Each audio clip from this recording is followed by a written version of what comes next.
Hey, what's up, everybody? It is your boy Dave Noodles, and we are on the Type 88 show, where we talk to people about how they turn their dreams into reality, what people go through, their lives, coming up with a dream, what it took to really turn that thing into a real thing.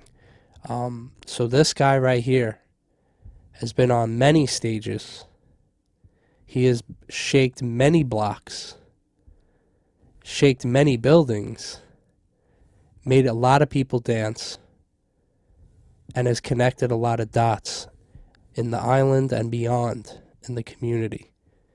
This guy has been rocking every month on the Type 88 show behind the ones and twos. We thought it was only right for him to share his story with us. You hear him rocking an hour or two every month with us, taking you trips down memory lane. It's only right to get him here and share his story because he's gone through a lot to get to where he is today, and he just never stops.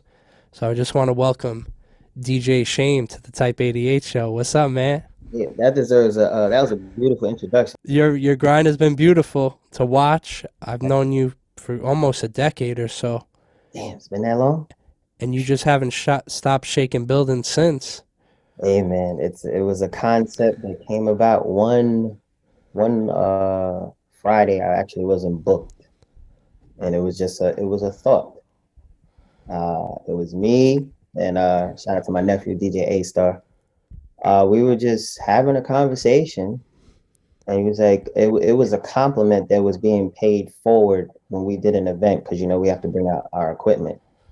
And someone had mentioned, they say, yeah, what speakers are you using? Because when you guys are in here, you guys really like, you shake the building with your speakers. So that's how that whole concept came Uh, about. And before we wanted to call ourselves the BS boys, building shakers, BS, yeah, but yeah. kind of reminiscent of the movie Biker Boys. So, but I was like, I don't want to have so many people. That's bullshit. That's bullshit. So, I BS does have a kind of it's yeah, kind of had its yeah. I hear you. but I leaned away from it, and I was like, all right, we shake the building. Building shakers. But I was like, wait, I come from the graffiti background, so you can spell things out of the ordinary, and people still get the gist of it because they speak English. So I was like, all right, let me take the word building. Let me shorten it down to the abbreviation BLDG. And I was like, Shakers, nah, not quite my T. Let's change it up. Shakaz, but you still pronounce it ERS. Shakers. So you put everything together, building shakers. You still pronounce it the same way, but it's just HAKAZ, you know. And That's here we are years later, the brand, building shakers. Shout out to the whole crew, Diverse the First, DJ Relioso, DJ Big Blitz, and my DJ Seven Spirits and the whole crew. Shout out to Miss Rel. Shout out to YOLO. Shout out that's to real. and Yo, that last American B-boy. Shout out to you, my brother. All the building shakers. You know what I mean?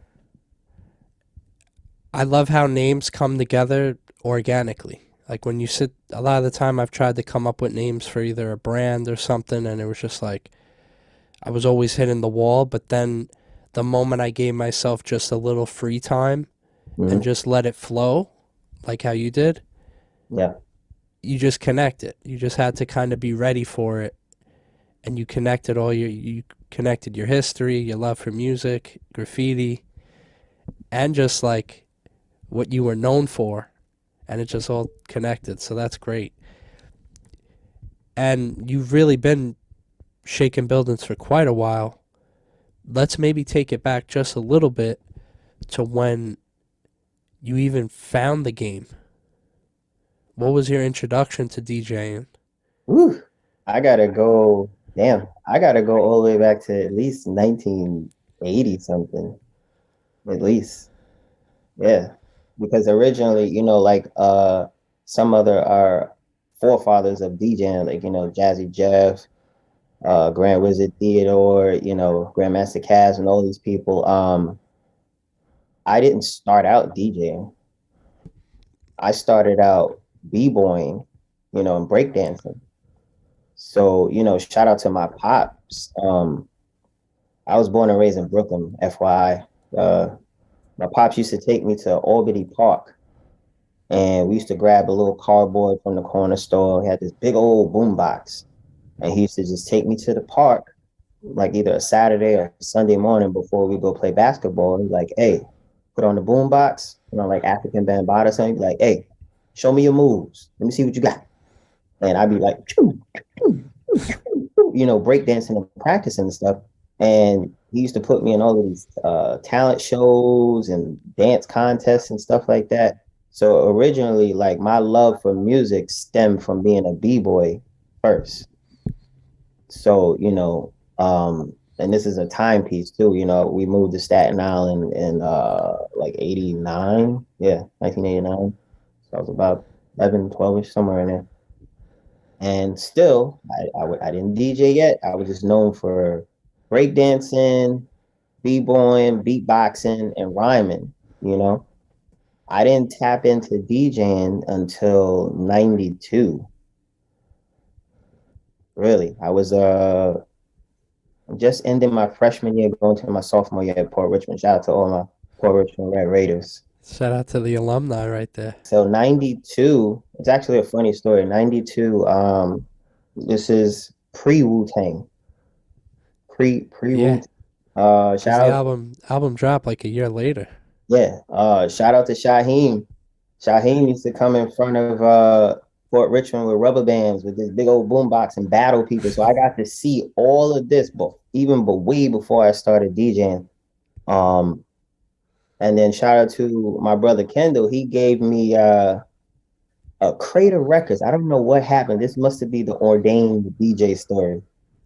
My track buddy Kendall, he was like, "Yeah, I'm about to get rid of these records. I have no use for them. I know you starting to dabble." He was like, "Here, you want them?" So I said, "Hell yeah, I want them." So this crate of records was basically like my starter crate. It had Public Enemy in it, Run DMC, LL Cool J, Special Ed. It was just this Wow, arsenal he set of you up. vintage hip hop records. Now, granted, I had some records too at my house. Plus, my mom would tell me, "Hey, keep your hands off my James Brown record." Then scratched up a couple James Brown records. So sorry, mom. Sorry. Uh, but other than that, that was like the basis. That's how I started. And then shout out to Coach Vinny Giles used to Of course, coach at Curtis High School. Shout out to all my Curtis Warriors. he coached my sister Yeah. before high school Oh, okay. Okay. Yeah. and leveled her up. I used to go to his house even out of track practice. I used to just always go to his house because I seen him DJing a party one time, and I used to always go in his basement and just for hours just sit there and watch. I didn't say anything. I didn't disturb him. I would just sit there and soak up what he was doing. And what he would do is he would just be playing breakbeats. So again, this is where like all of my musical influence comes. It goes outside of hip hop. He was playing jazz, he was playing funk, blues, everything. So I definitely accredit him for lighting the fuse to strike my interest to get into DJing, you know. So from there, like I said, that Crater Records that my track buddy Kendall he gave me, that basically started it. And like I said, shout out to Coach Vinny. I was at his crib one summer, just like 91-ish going into 92. And I was like, "Hey, I want to do this." And he said, "You sure?" And I'm like, "Yeah, I want to try this. I want to dabble in it." So he pointed to the corner of his basement. He had these two dusty pair of Technique 1200s. And he said, "Well, they're kind of old, needs a little grease, needs a little WD-40, but I'll sell them to you and you just got to go fix them." So I was like, "Well, how much?" He said, "You know what? For you, I'll give you both of them for 200." So I said, back then, that was a lot of damn money, right? That was. So he lives in West Brighton, right there off of Broadway, right? I ran home as fast as I could. Mama, mama, hey, mama, I need $200. Today, It's that's it's normal, like $600 now. right? was probably like 1,000 back, like the comparison of money. But I was like, Ma, I need $200. She's like, what you need $200 for? I was like, I want some turntables. And she looked at me like, turntables. I'm like, she's like, go ask your father, right? So all my life, my father has been there of anything I wanted to dabble in. So I was like, Pops, I need $200. I need it. He's like, for what? I was like, turntables. He's like, turntables? What, you want to start a DJ now? I was like, I need $200. Give it to me. Like, you know what I mean? I What a need it. blessing. Yeah, I was like, well, I didn't say give it to me, but I was like, yeah, Pop, please. I was like, please, please, please, please. He's like, all right, now if I give you this $200, you ain't getting no birthday present. No, this is it. I said, fine, sold. How old are you now at this time? You high school? Yes, I was like a Okay. sophomore. Gotcha, gotcha. So, all right, got the turntables, fixed them up. My mom bought me a little mixer because you got to start out. I was wondering where the mixer came in. I There we go. had two mismatched turntables. Every purist has their own original story. I had one Audio Vox belt drive turntable on the left side, and then I had a Sony electronic turntable direct drive. Weird. And a Gemini Trickmaster. That was my first actually unorthodox DJ setup. And shout out to Isa, Miss Isa. She's a poetry and track team too. I DJed. That was my first party that I DJed. It was her birthday party for '92. And lo and behold, that Monday morning when we were in the lunchroom, every like this is before social media. It was word of mouth. Yeah. Everybody in the lunchroom was like, "Hey, did you happen to go to Isa's birthday party?" And they're like, Mm, "Yeah, the guy, the short dude on the track team, he just transferred from Brooklyn. Yeah, yeah, yeah. What's his name? Ty something? Yeah, yeah, him, the short guy that runs track. Yeah, he DJ'd the party." It was like, well, how was it? Oh man, we had a good time. It was great. Oh, cool. I want to get him for my niece's birthday party. And it was a domino effect after that. mm. Domino effect. Just from a word of mouth that people agreed collectively that they had a good time. And it was a domino effect after that. That was the birth. That was the birth of my DJ career. 92. Out the jump. Your first gig, you did your thing. And I blew a speaker. How about that? I blew a speaker. I was crank, we didn't have the concept yet of, equalizers and bass and mids and treble. I just turn it up loud. That's it.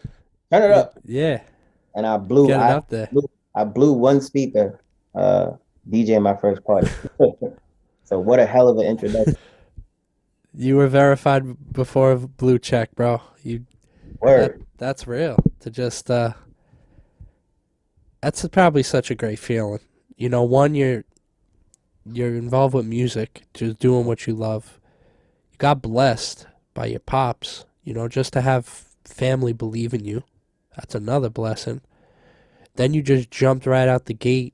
You got a gig from school, Mhm. and then you rocked it. Like, so just, I can't imagine the confidence you had to one, even start something, two, embrace it, three, have people backing you, Mhm. and then four, out the gate, you just rocked it, and then you just had more gigs. So that probably did something for you emotionally. Like, how did that make you feel to kind of just jump in and then be embraced?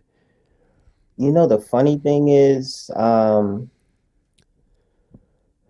I guess the feeling is sort of like when Neo first realized he was in the Matrix when he was in the hallway and all the agents were like this and everything just slowed down, bullet time. It's a weird feeling to describe, but I didn't actually feel like that until maybe the first time I DJ'd in a club. But again, this is like I said, this is such a timepiece. And literally, it doesn't make sense from the outside looking in. I was a teenager DJing in the club for adults.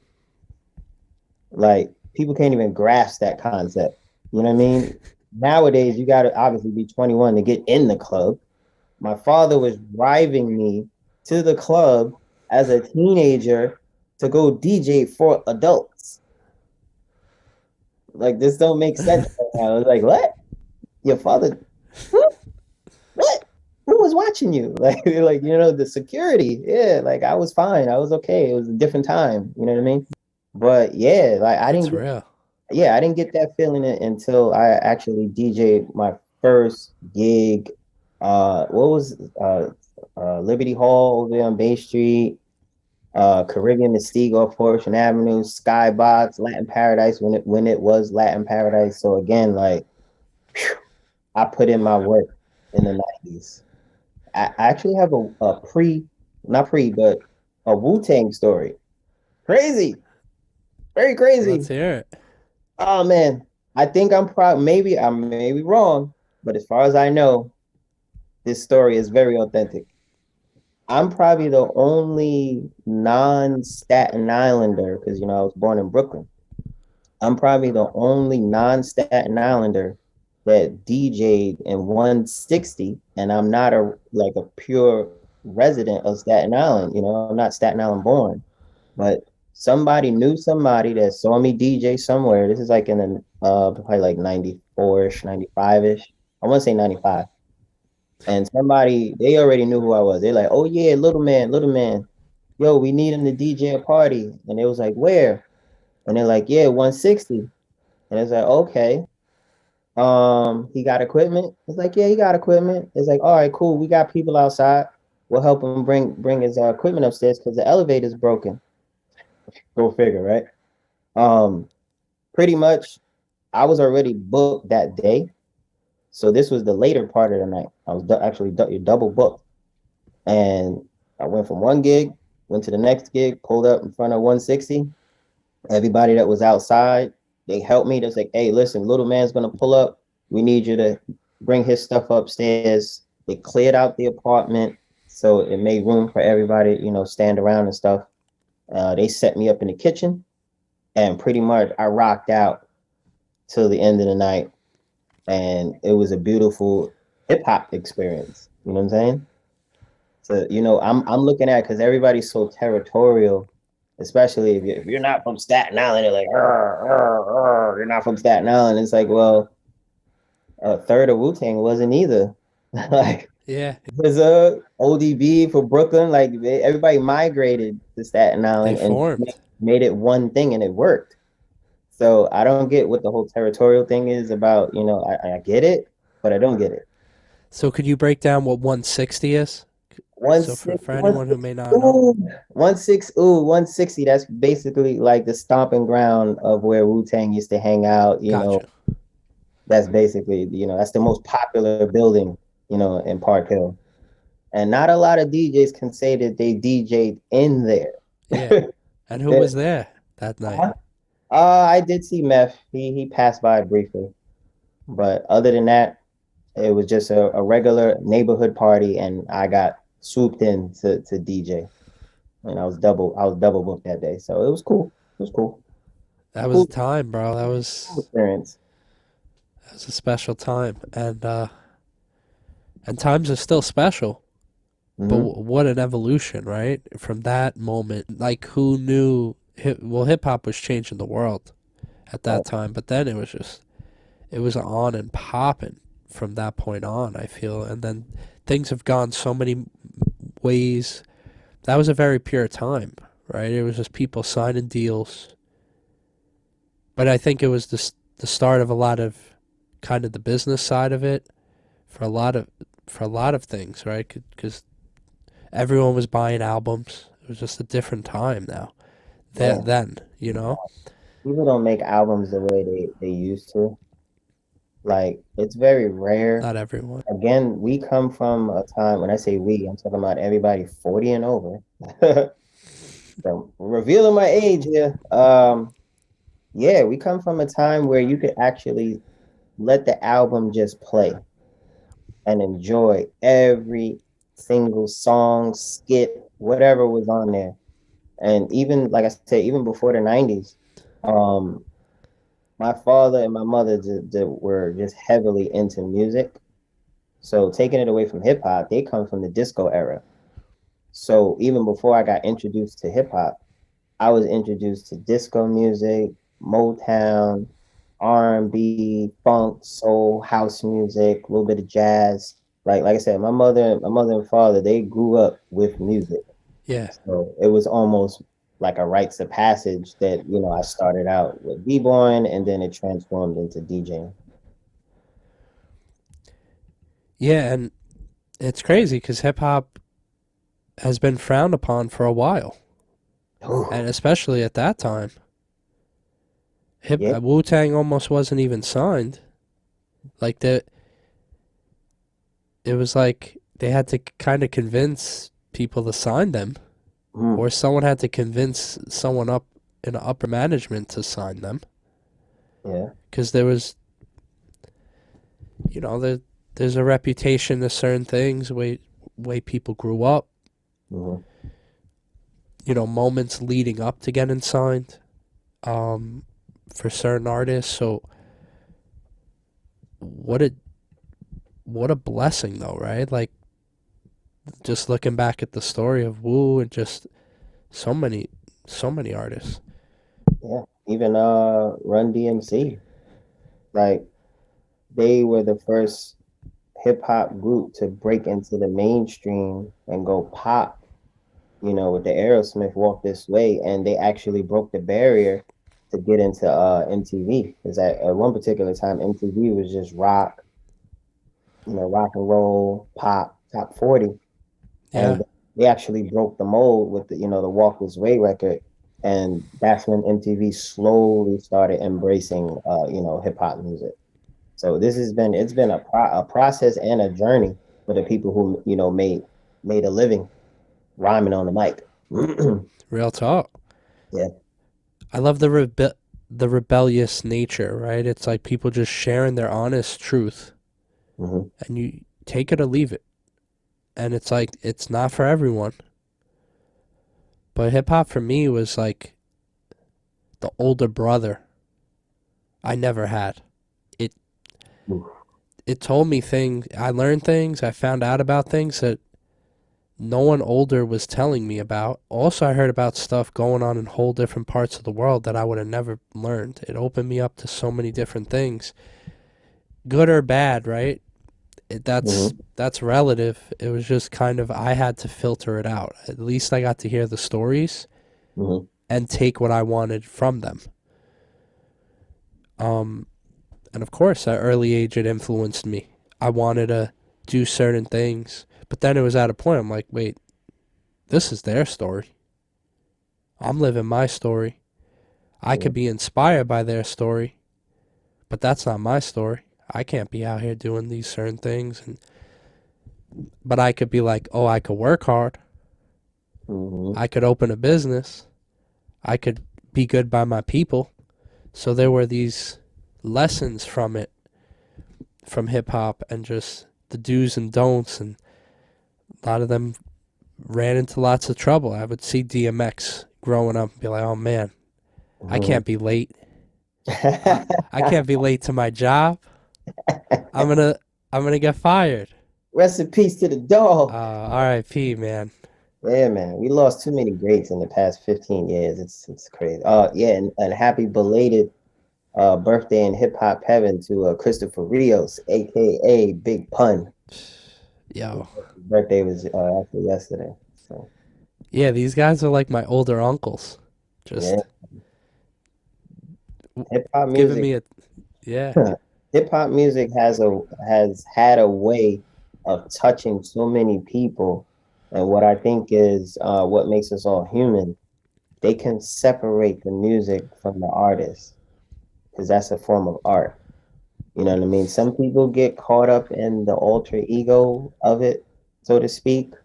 But at least all over the world, of the people who broke the mold in hip hop, they can separate the music from the person. They understand that, hey, this is their job, this is what they do. They tell beautiful stories and they make great music. But outside of that, they're still a human being. So I like the fact that most of the fans that embrace hip hop music, they can separate the two. Some of them can't. Some Yeah. of them can't. They can't see you as another person. Like for instance, just to make an example, Method Man, his real name is Clifford Smith. Like so his family and friends, he's Clifford or Shotgun, for people who watch the, WuTang American Saga, they used to call him Shotgun. But other than that, to his mommy and daddy, he's Clifford Smith. Yeah. To us, he's Method Man. You know what I mean? It's almost like Bruce Wayne and Batman. I make my own personal reference to myself outside of DJing because I'm a professional man. I'm an electrician by trade, and I work at the hospital. So most of people who don't intimately know me outside of DJing just thinks I DJ.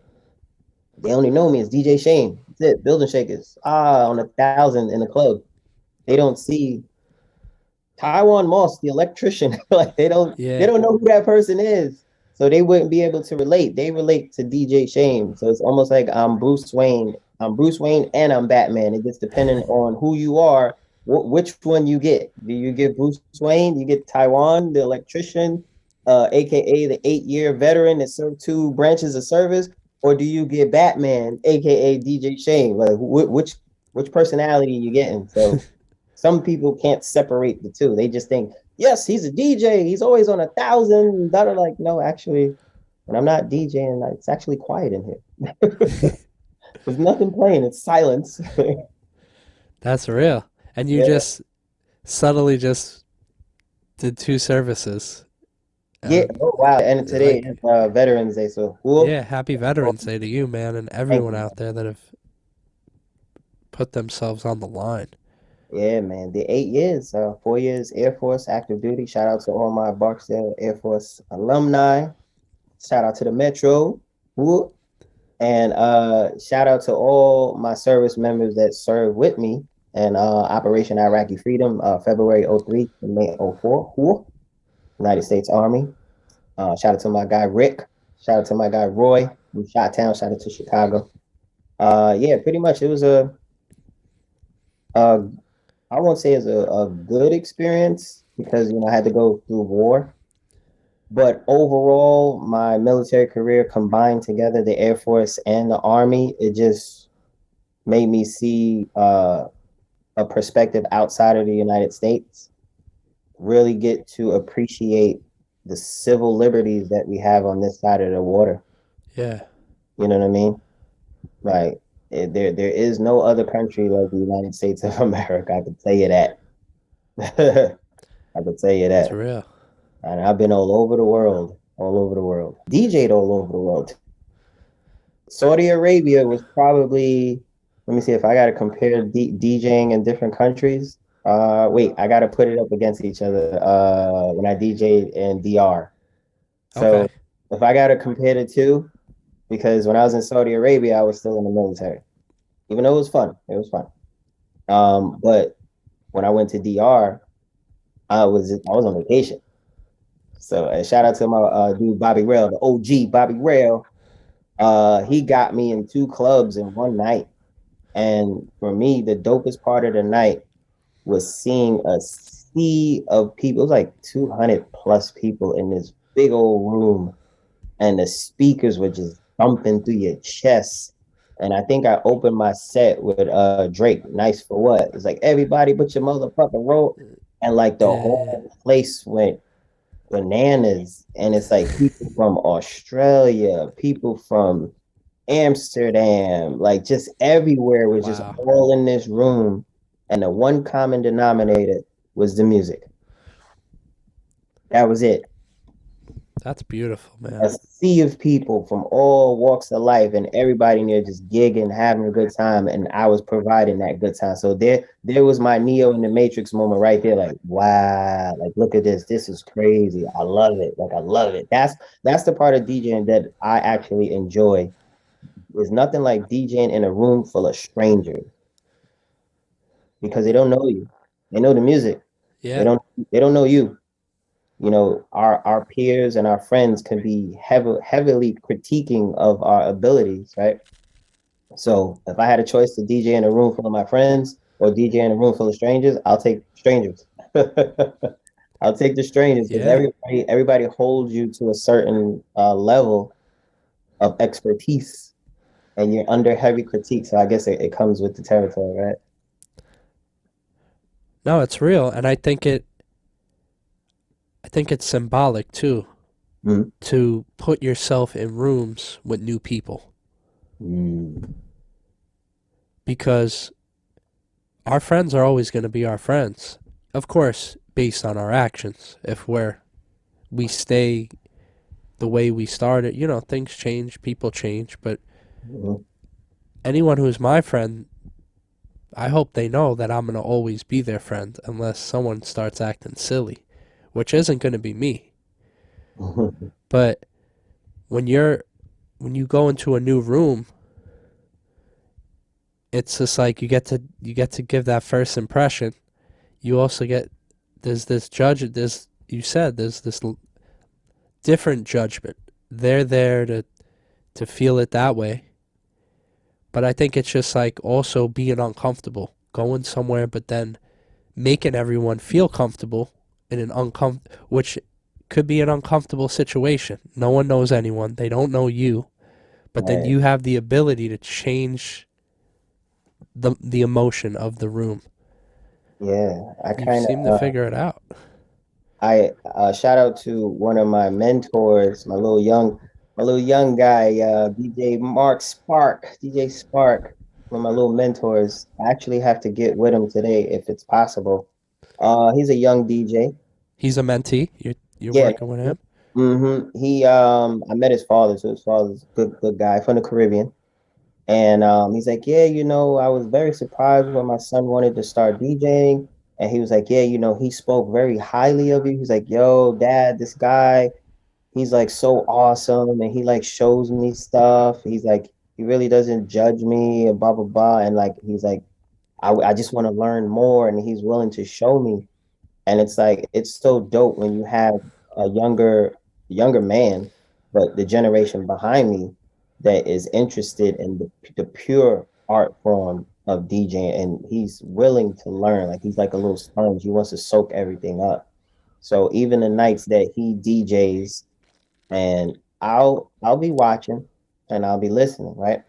So he came to me a few times, was like, hey, overall, what do you think of my performance tonight? And this is actually, 4 hours later. And I was like, all right, hey, sit down. I said, now keep a honest and open mind because I'm critiquing you as a master. You know what I mean? I'm like Yoda.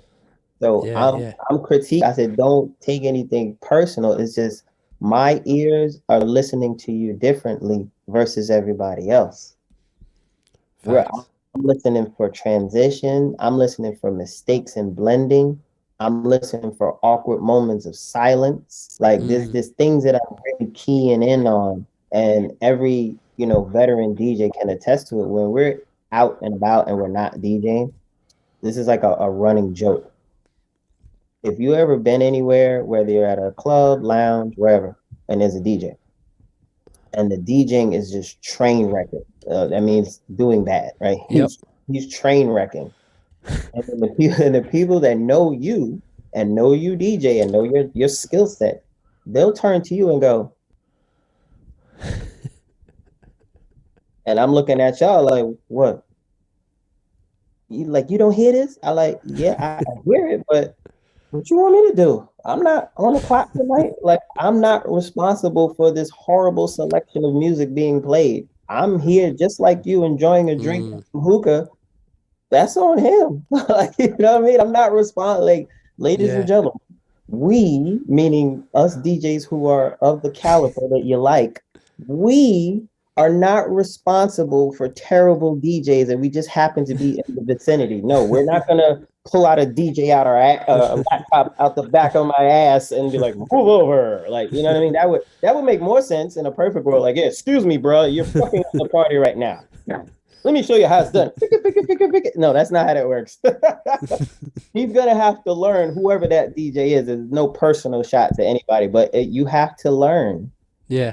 You have to learn to get to a certain level, and I guess that's where the competitiveness comes into DJing. And what did Like, you tell him? well, What was the feedback? I told him he has to get comfortable knowing the music outside of the hits. He knows the hits. I said, well, you can't play a 4-hour party of hits. You'll run out of music. I'll say, I'll give you a good hour and a half, but after an hour and a half, you're gonna start repeating music. And that's a DJ no. You know what I mean? Especially a 4 hour set. Yeah, You you're gonna gotta have pace to yourself. stretch. You're gonna have to stretch, stretch the music out. But again, his knowledge of music needs to be broadened. So I was like, Yeah. I'll teach you. I told him he has to grasp the concept of just blending without the sound effects, without all that fancy. Just learn how to blend. I said, don't worry about what you see the other DJs doing, the cutting and scratching and the sound effects and the back spinning and the echoing. Don't worry about that. That'll come later. And that'll be your own personal characteristic for your Yeah. track when you're on the set.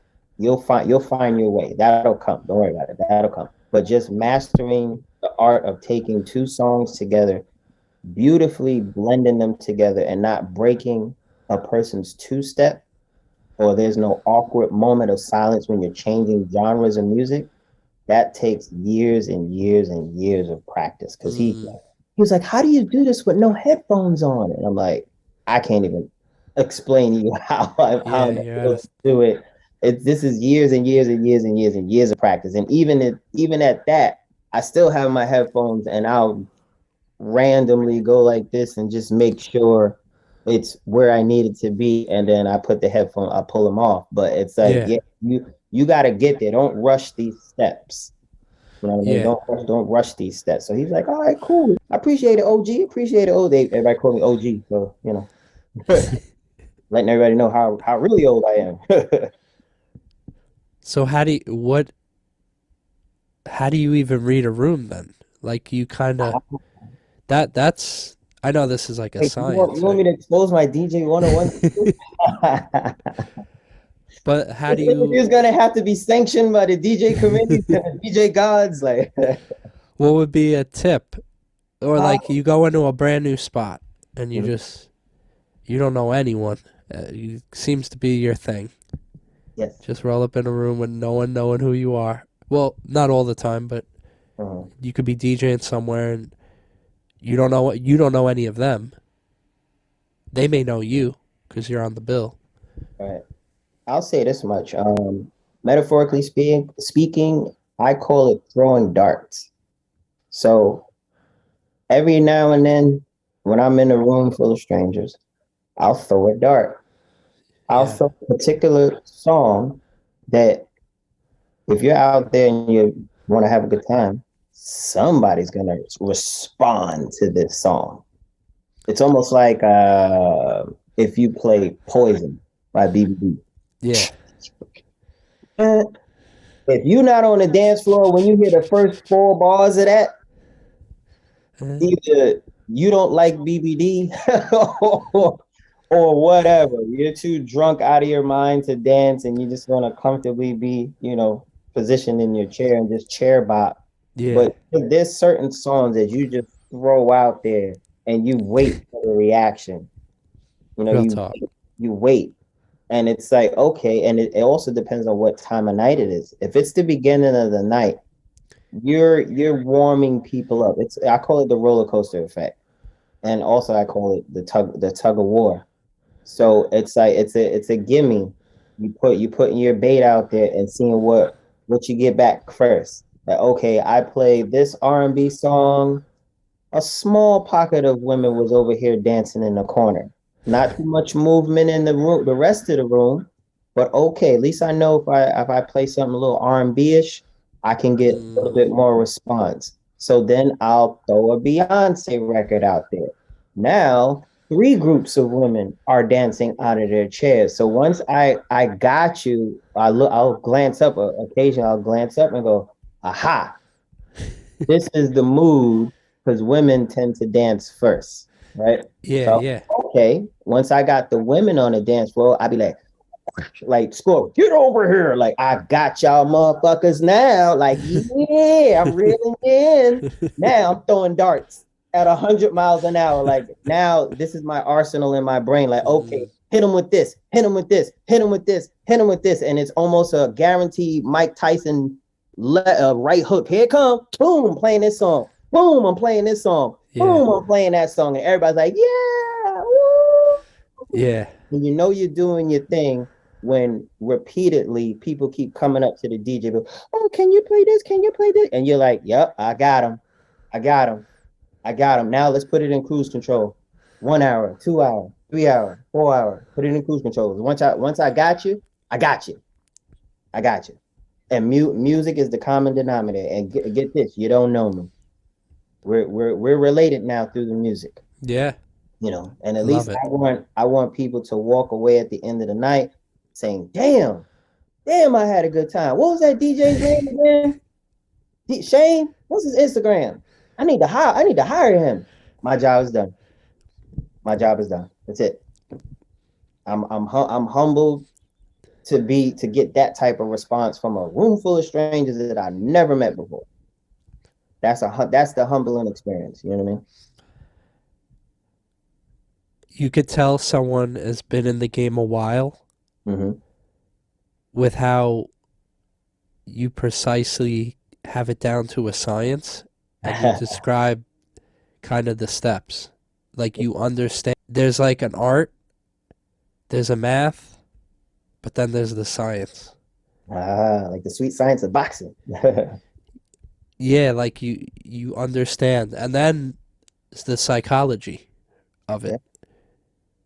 So yeah, like I get we it. learned all these things in school, like the the whatever it was, the class we were in, psych, history, right? And it's like I think it's just important, whatever it is, to tap into all those things of that thing. So like if Mm, you're in design, know your history. Know the science of what it takes to print on socks. wow. Know the science of how to print on sweaters. Know the math, what it takes to add it up, to Mm-hmm. flip it, what it would take to get from here to there. And then it's like the communication and the psychology, knowing, all right, my people do like this. Let me give them more of this. Not, oh, they like this, let me pull it away. Or, you know what I mean? It's like knowing your lane, but then tapping into all those school lessons of that lane. And I just love how you did that just there. It took a long time. I can say that.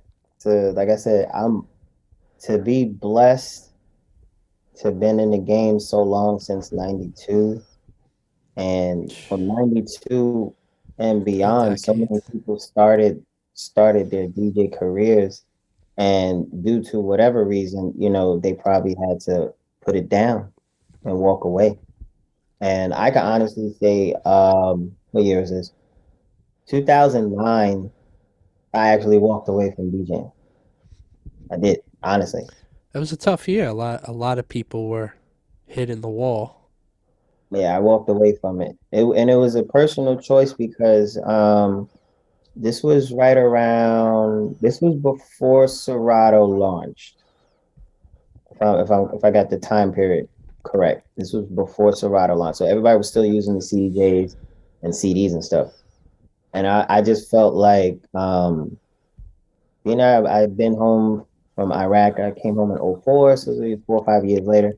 I still felt like I was missing out on so much music. Like I missed out on so much music.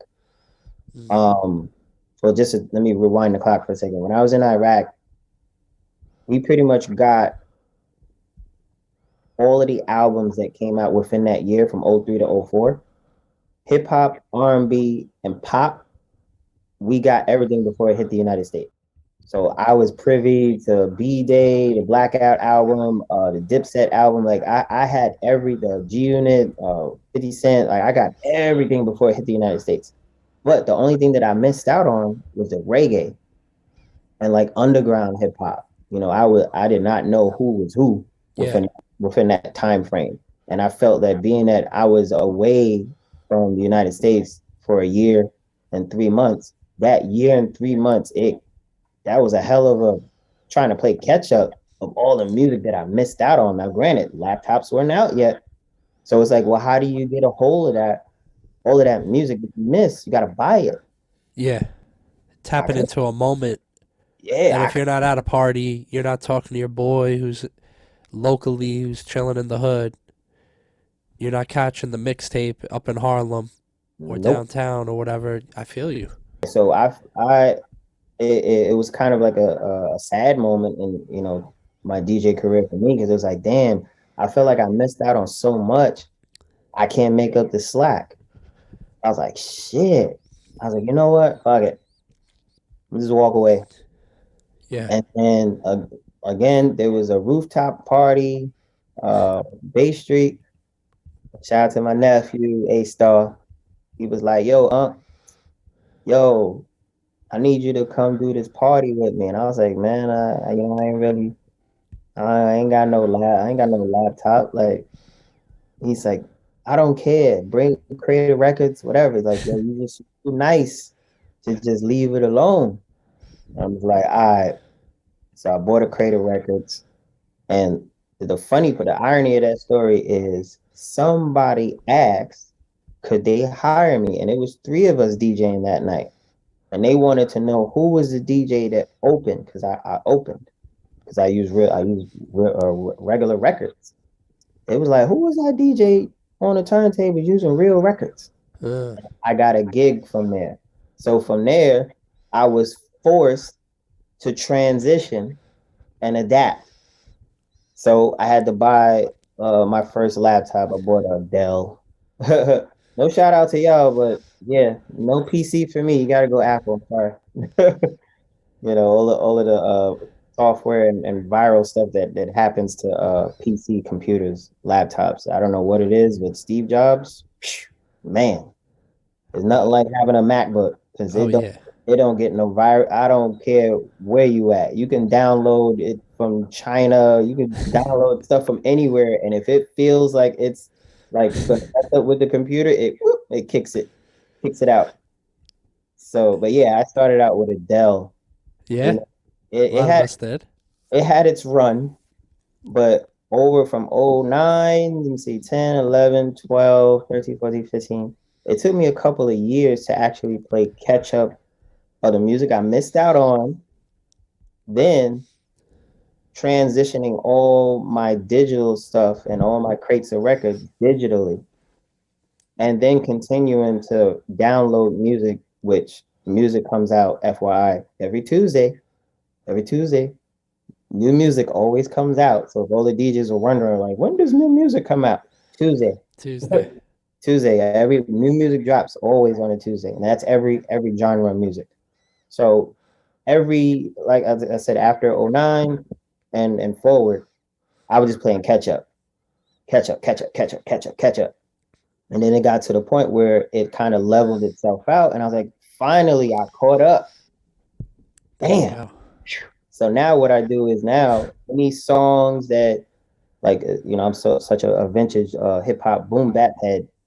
Any songs that I don't have or I could never get my hands on, Uh-huh. I'll go digging to go look for it because like, hey, I don't have this joint. Let me go see if I can find an Mm. MP3, or if I know somebody that has a record, if they let me, like, hey, can I borrow the record and let me digitally record it, and then I'll give it back to you. You know what I mean?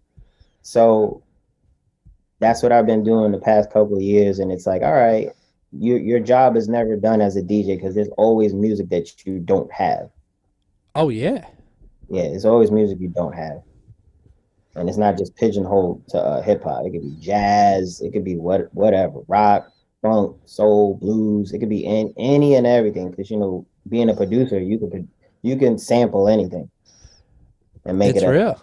hip hop record. So personally, I'm digging for some jazz samples right now. Just a little secret. I'm digging for some jazz, dope jazz records that could be turned into hip hop records, and also some bachata records.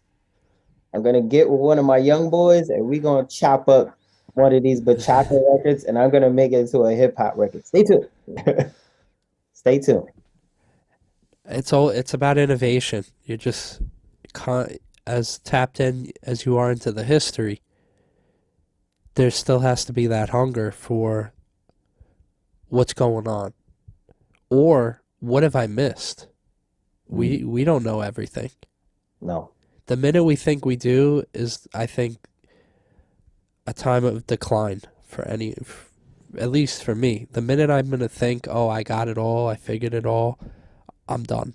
Uh, it's just knowing that there's always time to, there's more to know and learn and grow. And I love that. I love that you're constantly trying to figure it out and be like, what have I missed? Where can I fill this in? Oh, I missed this month in the 70s in the jazz world. There's so many little spots, and then I love just finding a sweet spot of something. You're like, oh, you find like that you said the bachata record, and you're like, wait, let me add something here, and it could become a whole new thing.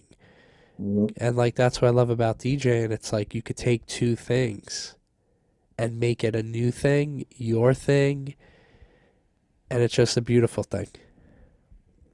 Yep. It could be the thing that moment, you know. Rest in peace, DJ AM, bro. Like I remember some of his early mixes. He was just mixing it up and just being like, "Oh, wait, this goes here," and then you're like, "Oh," and then it just Right. you get, and then you start Shazamming. You're like, oh, I love when you Shazam and you can't find it. You're like, oh, I'm gonna figure this out. I'm gonna Shazam it, and then it's like, because it's like a blend and it's like sped up or it's super slowed and it has, Pitched. or it's like a jazz beat with the acapella, and you're like, oh man. Yeah, there's so many times I've been places and I'm like, what is that? You grab your phone and you're waiting for the comeback. You're like, and it's like not found. You're like, damn it.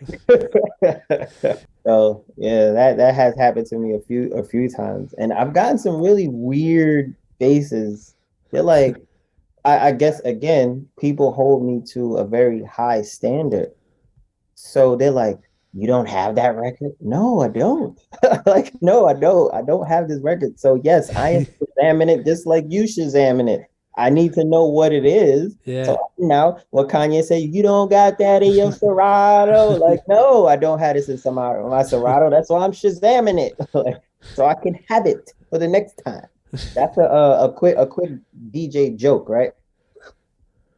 Again, no, I'm not throwing darts. I'm just using this artist as an example. The highest paid selling reggaeton artist of 2022.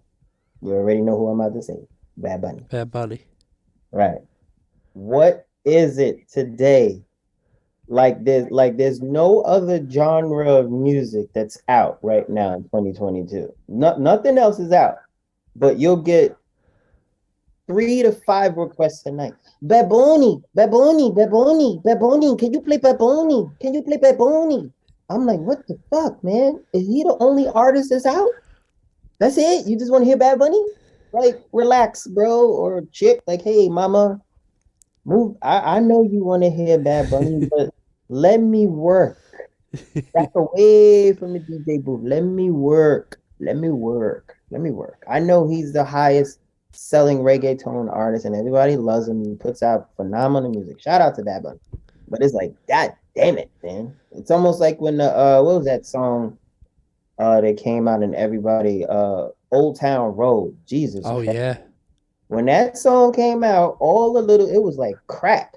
All the little Yo. kids, oh, can you play Old Town Road? I was Mm, like, oh, I don't want to cuss no kids out. that was a moment. Yeah, a moment in time where that was the most requested song ever. And you're like, damn, I did not know when a song just goes viral. It's almost like people are just so tapped into that one song. It's like, can Yeah. you play? Can you play? Can you play it, please? And I'm just like, it's just one song. I can't put it on repeat. Like, you know what I mean? Like, It became important. It was yeah, just it's like, such a can you play this cultural, song? I'm just like, it yeah, had such an I impact have, on. I'm not playing it right now just because you. Oh, another thing, ladies and gentlemen of the party environment, don't get pissed if a DJ does not honor your request I was gonna when ask you you about this request stuff. don't get pissed off because I notice one thing that people are not cognizant of. You're partying. I'm working. There's a difference. We're both not partying. I'm at the party. I'm part of the party, but I'm working. You're chilling. You're drinking. You're having a good old time. You can sit down and go to the bathroom free willingly, go outside, smoke a cigarette, smoke some weed if you smoke weed, whatever. I am locked in behind this DJ booth for the next 4 hours. I'm working. I'm on the clock. You gotta respect what we're doing. We're working. So you constantly coming up to us, you're stopping me from working. Like what? What do you want? What? Go away. I won't sound like the angry DJ, but it's like, yo, leave us alone sometimes. Like Yeah, you're gonna get, trust me, you're gonna get the songs played that's gonna make everybody shake their asses. Trust me, we got it. Don't tell me how to do my job. I don't come to your job and tell you how to do your job. Please stop it with the fucking Beboni, Beboni, Beboni, Beboni. Stop it. Cut it out. maybe they were at the party where the DJ wasn't doing it right, and they were like, They were train wrecking. Hey, I'm not responsible for that. Anyway, I'm not responsible for that. "Nah, it's real, man. You've been on quite a journey. We didn't even talk about you did the WMC competition. Please. How was that? Oh man. What year was that? Well, let me give you a backstory. Yeah, because that Even before I got into battling, all through the late 90s, this is after 95, because I graduated in 95 and then I went straight into the Air Force in 96. All through the 90s, I gravitated to just watching all of the DMC battle tapes. And I watched the dopest DJ crew battle ever in history, the Executioners versus the Scratch Pickles. And rest in peace to Grandmaster Rock Raider. Um, it was something that again I had another Neo in the Matrix feeling or moment. It was like, how the fuck are they doing that? You yeah, know what I'm saying? I was like, how are they doing this?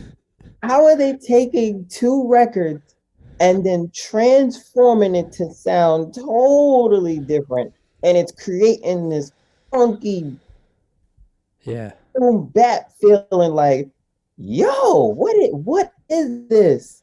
And it took me, I can be honest with you, it took me years to just master understanding beat juggling. The hell with scratching. Scratching is everybody's personality who knows how to scratch. But beat juggling, your ears, you gotta have your mind gotta be on Pluto somewhere to grasp the concept of taking two records or either taking two records that don't sound alike and beautifully meshing them together to create one beat, hmm, one fluid beat.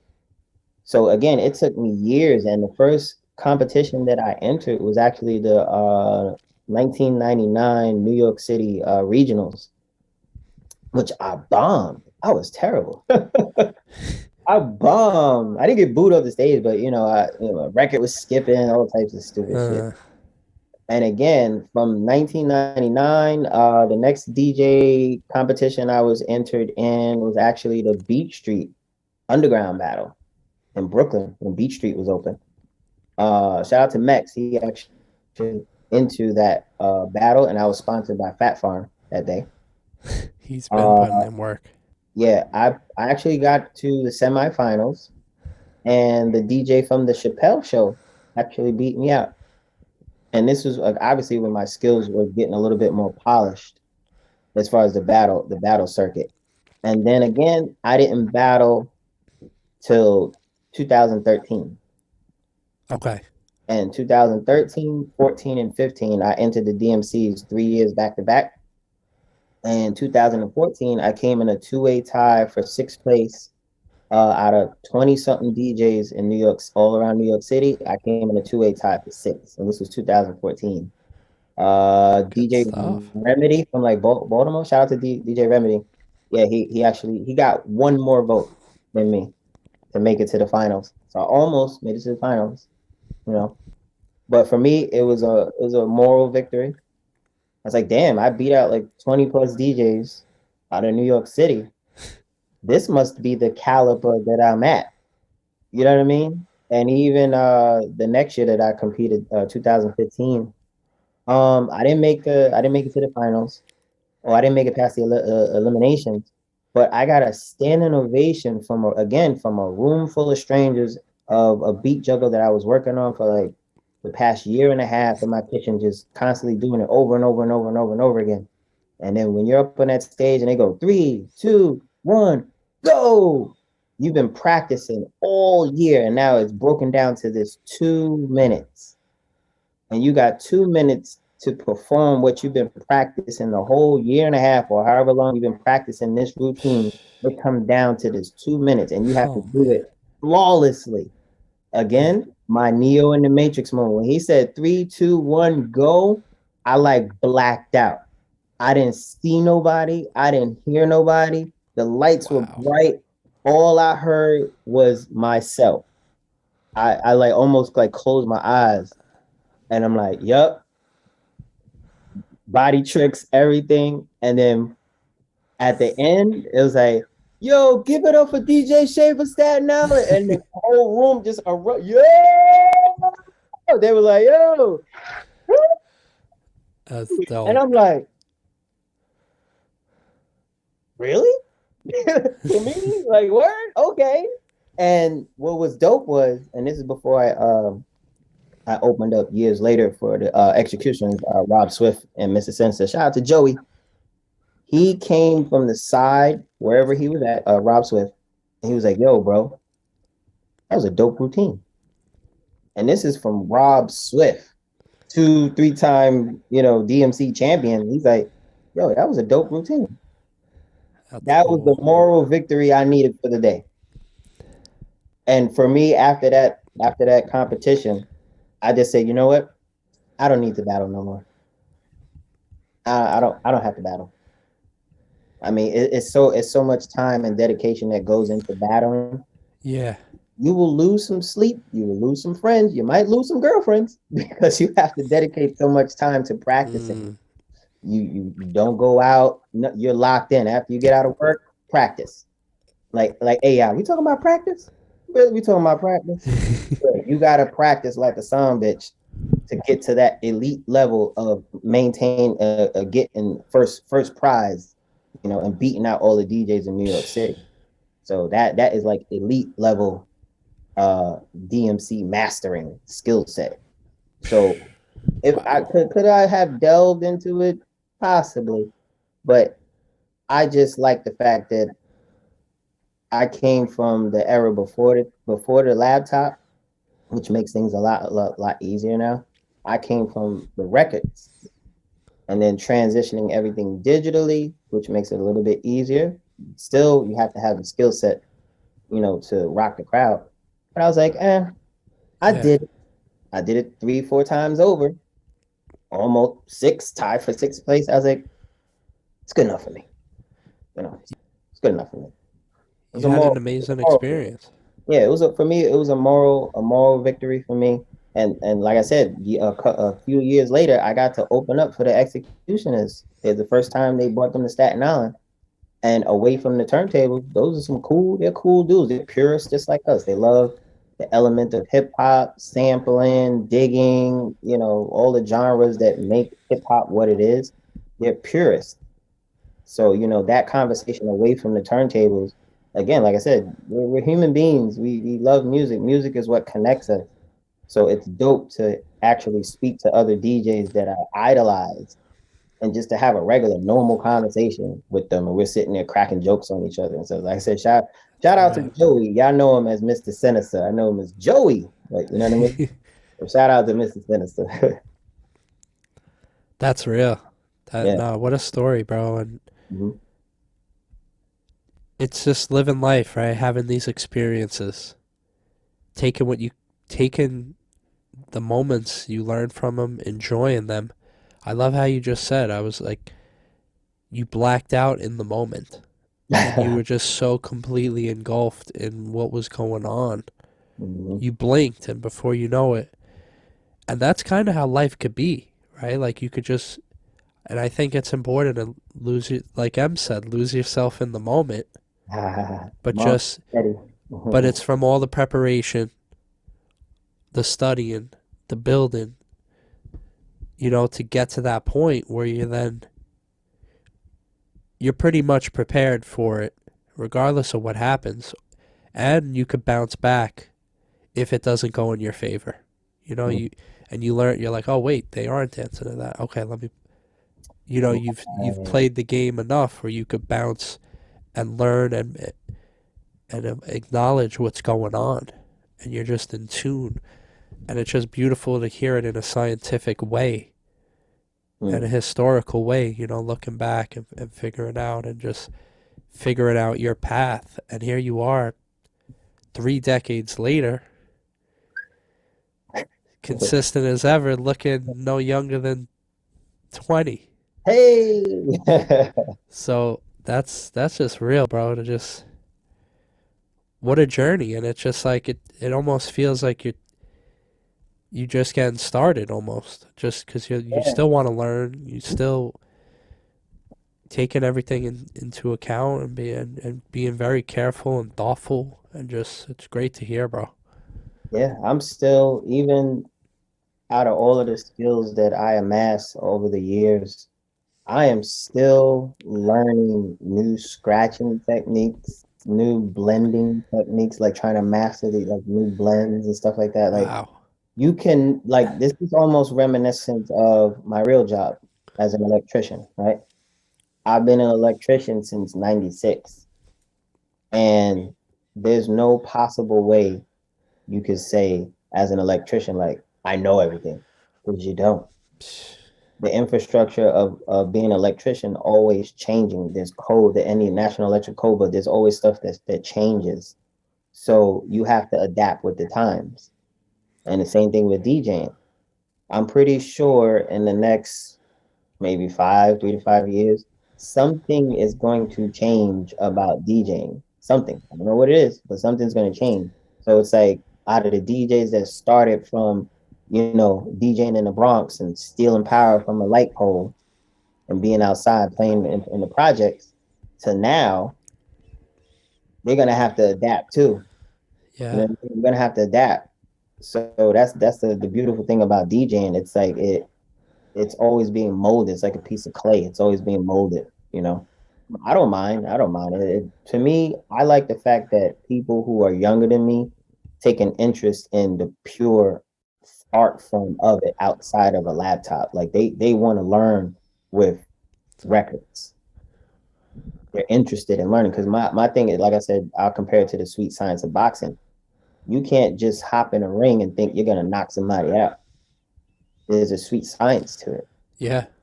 You gotta know how to jab. You gotta know how to put your defense up. You gotta learn how to laterally move, footwork, everything. You gotta watch film, tape. So again, with DJing, you can't just jump in here and just think you're gonna be a master. You're gonna be a Jedi master just because you got a laptop. It don't work that way.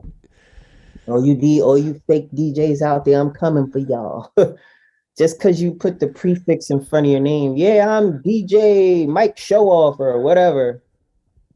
Just because you got a laptop and a library full of music does not make you a DJ. No, does not make you a DJ. Again, I call myself a purist, a purist. No one taught me how to DJ. I'm self-taught. Real talk. Some people come from a musical background where their fathers were DJs and they passed the torch to their sons or some of their daughters. But for the most part, a lot of DJs were taught. Like somebody took you underneath their wing and taught you everything that they knew. I picked up everything as a sponge. You know what I mean? Even Yeah. taking it away from DJing, nobody taught me how to break dance. I used to watch Video Music Box and Soul Train. Yeah, as a little kid, Facts. just wake up Saturday morning and watch Soul Train and Video Music Box. And I was like, wait, how do you do that again? I'm like, you know what I mean? Trying to figure it out. So again, with DJing, no one like physically actually put me to the side and said, this is how you do this. This is how you take the needle and put it on the record, and this is how you transition from left to right, right to left, and this is how you beat match. No one taught me nothing. I taught myself. Mm, So that's why I think I'm so drawn to the purest raw form of it because I appreciate it. How it transitioned from two turntables and the mic to CDJs and CDs, and now we have laptops, and you can have damn near 2 terabytes of music in your laptop. I appreciate the transition, but I appreciate the art form in its rawest form. Two turntables, because if you're not grounded in that, you could be the nastiest DJ digitally, but if you don't have a respect for the art form, like I said, I compare it to the sweet science of boxing. If you don't appreciate the Muhammad Ali's and Sugar Ray Robinson, like you got to appreciate the people that laid the groundwork before you. Because if the groundwork wasn't laid out, you wouldn't be here. facts. You know. So Facts. Grandmaster Caz, Grandmaster Flash, and Furious Five, Spoonie G, Love Rap, all of these people that came before me, Grand Wizard Theodore, all these dope DJs. If it wasn't for them, Kid Capri, Red Alert, Funk Flex, like I listened to all Stretch Barbito Armstrong. I listened to all of these DJs way before I was put in front of a set of turntables. You know what I mean? I took bits and pieces from every DJ that I grew up Mm, listening to, and it harnessed inside of me. You know what I mean? I don't think a lot of younger DJs, I think they just said, oh, this is cool. I can make money from it and go viral. Let me put DJ in front of my name and get a laptop. Like it's something to do. Like, nah, yeah, I yeah. eat There's more shit, to it. breathe music. Like I eat shit and breathe music. Music is me. I don't know where I would be in life if I didn't have this second calling as a DJ. I don't know where say my Yeah. last night the DJ saved my life. DJing saved me. I don't know what I would be doing. Ooh, man. That's real, my brother. Man, So if just say someone wants you to save their life and they want to find you, they want to figure out when your next gig is, they want to tap in, where do they even connect with you? I mean, you can find me on Instagram. Yeah, you Word? know, find me on Instagram or find me on Facebook for the people who know me 20 plus years. You know, I'm not hard to find. Like I said, I'm like Bruce Wayne and Batman. I'm two people, but I'm one. I'm both of them. You just gotta find me. So I'm going to pull it up real quick for anyone on the video side of things. There it It's is. my guy right here. It's my IG handle DEEJY_shame. I will be tonight actually is Casamigo Fridays at this nice lounge and restaurant called Dava Latin Fusion. Shout out to the owners, Paul and Kat. This may show later, but are you always there? Yeah, I'm the resident DJ there on Fridays. Fridays, perfect. Where's that? Sometimes Saturday when they want me to fill in. This is in Union, New Jersey. 1020 Stuyvesant, Union, New Jersey. 07083 is a zip. Yo, connect with my guy. Also, BldgShakaz, right? .com. Yes, you could check us out at www.buildingshakers.com. We have mixes, pre-mixes that are up there. Again, like I said, shout out to the team, shout out to Diverse the First, DJ Seven Spirits, DJ Big Bliss, DJ Velioso, YOLO, and Miss Rel, the Lady Shakers. We got some merch coming this winter for everybody that wants a dope hoodie. All of Go our get hoodies that. are custom made to Go order. get So that. whatever color combination you want. Like I said, we just coming off of breast cancer awareness, so that's why I'm rocking the black and pink. Like I said, you could get any color combination you want. Just let us know in advance, and ship around time if we're good, 2 weeks, give or take. But yeah, and then summertime we got some tank tops coming out, short sleeve shirts. We got the snapback, the Mitchell and Ness official joints. These are also custom made to order. So you just let us know what color you want, and we'll knock it out for you. That's real. So you do take requests for merch? No. Yes, merch. I take requests for merch. Yes, yes, yes, yes. Any color you want, he's like, I just let me know and I write it down. Like, all right, call my guy. Hey, I need this color. He's like, really? Those two colors? Yeah, these two colors. All right, whatever. Like, he'll knock it out for you. But yeah, we take requests for merch. So my guy also, he's been dropping that flavor every month for Type 88. We're definitely grateful. You bring in a level of energy I've always wanted on the show, and I'm really grateful for you. Damn, appreciate that. Just to Appreciate be that. able to count on that and just have someone of your caliber doing what you do, bro. It means the world to me. So thank you. Yeah, definitely. I appreciate it, man. Stay tuned for your viewers. Stay tuned next month. The Christmas Type 88 show will be a beautiful fusion of I'm gonna drop the links of all the hip hop, mixes. hip hop influenced R&B, along with 90s boom, 90s, a little bit of 2000, but 90s infused hip hop. I'm gonna make like a master mix for Christmas to give you guys a nice Christmas gift. So it'll be hip hop and R&B. I'm gonna drop all the mixes, whether if you're on YouTube or your favorite podcast platform. I'm gonna drop it right in the Mm-hmm. description. That way you could tap into all of them, and then you could subscribe, and then you could get the notifications when they go live, and then you could also catch them live on Maker Park Radio once a month. So, my dude, you know, you drop so many gems for us, and I learned so much. Of course, you mentor actively, but like just say someone's out there and they're like, oh, I really want to do this. This really matters to me, but I don't know where to go. Like Mm. I'm competing with all these thousands of people. There's so many people out there, but they truly love it. What would you tell someone that's just like literally day one? They just get their rusty 1200s used Mm. from their track coach. What do you tell that person? Believe in yourself, because at the end of the day, you have to be motivated to do it, because guess what? The money's not going to just pour in like you think. People want the instant gratification without putting in the work. And that's what anything that humans do. People feel entitled. There's some people are spoiled. They want instant gratification without putting in the work, or like say going viral. Like you got to put in the work. So putting in the work meaning staying up late nights, practicing. Well, now that we have laptops, you can start digging into genres of music that you don't have. Widening up your horizon of your crates and folders of music that you don't normally listen to, because you're gonna find gems all over the place. You know what I'm saying? It's not just pigeonholed to hip hop. Like I said, I like jazz music, to be honest with you. Yeah. Jazz, like I said, shout out to DJ Premier. Most of his samples come from jazz music. Or I forgot the DJ from Tribe Called Quest.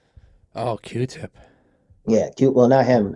His DJ. Oh, his DJ. Got you. Got a lot of his samples though. That comes from jazz music, Yeah. but pretty much most of the hardcore '90s boom bap records, I credit that to DJ Premier, and most of those Oh, samples he's. came from jazz records, if not funk or blues.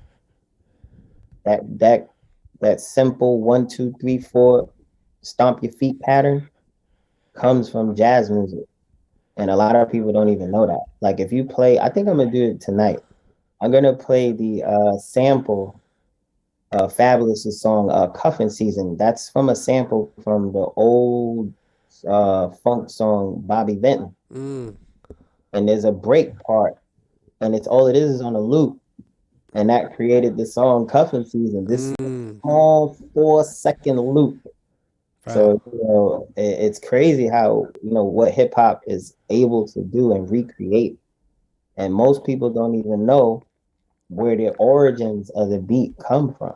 They don't even sometimes the sample is so good, people just thought like it just came about. It's like, no, this is an actual song. This is an actual song. They go, oh shit, I didn't know that. Like, yeah, man, this is deep. Like, it's very deep. Hip hop is that's deep. crazy.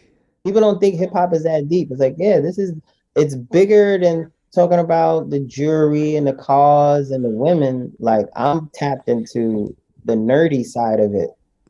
There's so much to it.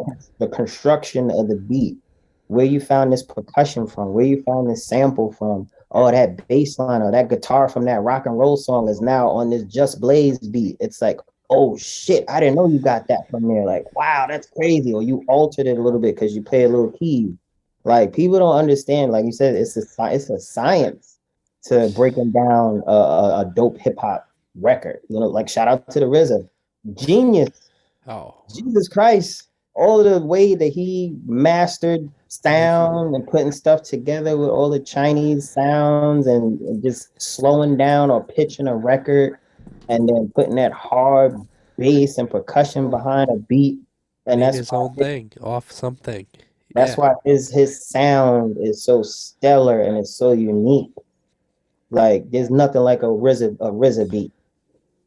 You're like, yeesh. It sounds gritty. It sounds grimy. It sounds gritty.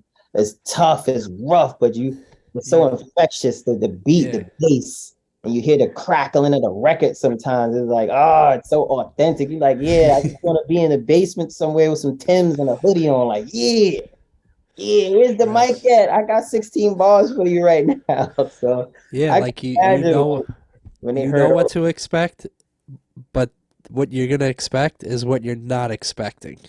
ha, the And that, reaction from the crowd when they hear the finished product. so, bro, I love that. I love that advice. Just kind of really dive in, Yeah. dive in, and just take it all in. You want to go. You want to go in with anything, DJing, whatever. Just dive in, right, and just immerse yourself with the culture. Immerse yourself with the knowledge, the history, the new software, the new things, right? That you can never learn too much. And I Mm-hmm. love that about you, bro. And I appreciate you, bro, for being just, an OG for real, Mm-hmm. but someone who acts like it's their first day at school and they want to be there and they paid to be there. It's different when someone pays for you to go to school. It's way different when you pay to go to school. And Mm-hmm. that's the vibe you give me, bro. Like you're in the school of hard knocks and you're paying and you've paid your dues, but now you're paying to be at school and you're like, yo, I want to learn. I want to get the most out of this and Mm-hmm. watch me work. Bro, thank you for everything, bro. Thank you. Appreciate Uh, it. for just being an open book. A Mm-hmm. lot of people aren't so open to sharing how they would rock a crowd or different things. I So I gave it one of appreciate. my I gave it one of my DJ cookies. It's But are people gonna do the work? Are they gonna do the 30, 40K hours studying the craft, studying the mixing, studying the histories, finding the little gems that no one knew? That's the thing, and we'll see. But I hope so, right? We want to see the new generation go harder than us, yeah. and I wanna see just a quick segue. I wanna see any of the younger generation that I've taught, like the basic 101. I want to see them surpass me at a younger that's what it age, should be about. accomplish more at a younger age, and then keep growing. You know what I mean? So by the time you get That's to be my real. age, you go, damn, Shane taught me this way back when. So it makes me more of a polished DJ now. You know what I That's what mean? it should be about. I want to hear that story. You know what I'm saying? That's what it's about. Yeah. And so, you know, my guy just shared so many gems. make sure to connect with him. Make sure to go to BldgShakaz and connect with that whole community of DJs. They all go hard and they put on. And bro, thank you again for always bringing that extra flavor to the shows and the mixes and everything you do for the culture. Thank you, man. Appreciate it. Thank you for having me. Much love, my brother. That deserves a one time. Cheers, bro. And at 30 years you've been doing this, bro, I can't wait to see 30 more. What else? How much more you evolve from here on out? Cause you, Yes, man. I want to start to make money when I'm not DJing, but it's still affiliated with the brand. That's the next step. there you Make go. making money, knowing I put the brand in front of me, but I'm not necessarily DJing. So the brand itself is pulling in money. Building that generation of new DJs that could hold that torch, overseeing it, connecting it. I see it right now, bro. So Hmm. So yeah, everyone tuned in. If you made it this far, you a real one for real. We appreciate everyone who locks in with us, learning about dreamers that really did just hope and wish, but they put the pedal to the metal. They got their elbows dirty and went out and got it. And my guy here is living proof that if you dive in, you can make it all work, even with going in the army, even with being a full-time electrician. He made it work, and he keeps finding ways and keeps educating himself. So if he could do it, you could do it. So remember, don't stop dreaming, and have a great evening. All right, everybody out there, peace. I'll see you at the club.